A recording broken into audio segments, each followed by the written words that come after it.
கள்ளர், மறவர், கனத்ததோர் அகம்படியர் என்ற வழக்கு சொல் முக்குளத்தோர் என்று பொதுவாக அறியப்படும் 3 சமூகங்களை குறிப்பதாகும்.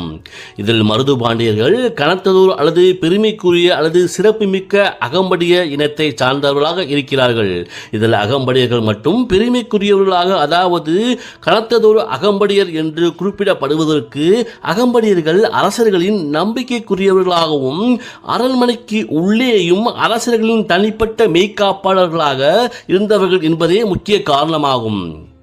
மேலும் அகம்படியர்கள் அரசர்களின் தனிப்பட்ட பாதுகாவலர்களாகவும் அந்தரங்க செயலாளர்களாகவும் அரசர்களுக்கு ஆலோசனை கூறுபவர்களாகவும் இருந்துள்ளனர். இந்த நிலைதான் அகம்படியர்களுக்கு நெருக்கமான, உயர்வான மற்றும் கௌரவமான பெயரை வழங்கியது. இதில் கள்ளர் மற்றும் மறவர்கள் பெரும்பாலும் போர் வீரர்களாகவும் சிற்றரசர்களாகவும் பாளையக்காரர்களாகவும் இருந்து வெளிப்படையெடுப்புகளில் ஈடுபட்டனர்.